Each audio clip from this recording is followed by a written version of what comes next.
ध्वस्त कर दूंगा। जब तेरा 13वां अंश आकर सत्य कबीर पंथ चलाएगा, उसकी बात पर कोई विश्वास नहीं करेगा, उल्टे उसके साथ झगड़ा करेंगे। कबीर साहिब जी ने अपनी वाणी में बताया है कि सतयुग, त्रेता युग, द्वापर युग में भी मैं ही आया हूँ। सतयुग में सत्सुकृत कहतेरा, त्रेता नाम मुनीन्द्र मेरा, द्वापर में करुणा में कहाया, कलयुग नाम कबीर धराया। बहुत जीवों को सतलोक लेकर गया, लेकिन इसका भेद नहीं बताया। अब मैं कलयुग में आया हूँ और काल से मेरी वार्ता हुई है। काल ब्रह्म ने मुझसे कहा कि अब आप चाहे जितना जोर लगा लेना, आपकी बात कोई नहीं सुनेगा। प्रथम तो मैंने जीव को भक्ति के लायक ही नहीं छोड़ा है। उनमें बीड़ी, सिगरेट, शराब, मांस आदि दुर्व्यसन की आदत डालकर इनकी वृत्ति को ही बिगाड़ दिया है। नाना प्रकार की पाखंड पूजा में जीवात्माओं को लगा दिया है। दूसरी बात यह होगी कि जब आप अपना ज्ञान देकर वापिस अपने लोक में चले जाओगे, तब मैं यानी काल अपने दूत भेजकर आपके पंथ से मिलते जुलते 12 पंथ चलाकर जीवों को भ्रमित कर दूंगा।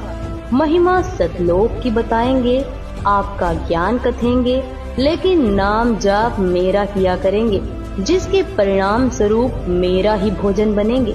यह सभी बात सुनकर कबीर साहिब जी ने कहा कि आप अपनी कोशिश करना, मैं सतमार्ग बताकर ही वापस जाऊंगा, और जो मेरा ज्ञान सुन लेगा वह तेरे बहकावे में कभी नहीं आएगा।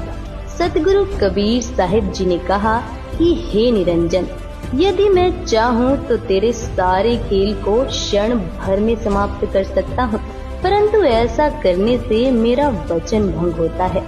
यह सोचकर मैं अपने प्यारे हंसों को यथार्थ ज्ञान देकर शब्द का बल प्रदान करके सतलोक ले जाऊंगा। और कहा कि सुनो धर्मराया, हम शंखो हंसा पद परसाया, जिन लेना हमरा परवाना, सो हंसा हम किए अमाना। कबीर जी को पता था कि जब कलयुग के 5505 वर्ष पूरे होंगे, यानी सन 1997 में, तब शिक्षा की क्रांति लाई जाएगी, सर्व मानव अक्षर ज्ञान युक्त किया जाएगा। उस समय मेरा दास सर्व धार्मिक ग्रंथों को एक से समझकर मानव समाज के रूबरू करेगा।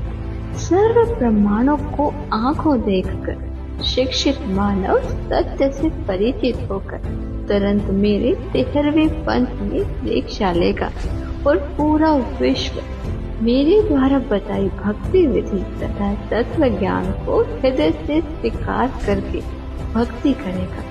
उस समय पुनः सतयुग जैसा वातावरण होगा।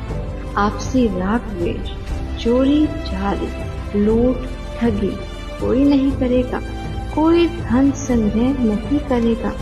भक्ति को अधिक महत्व दिया जाएगा।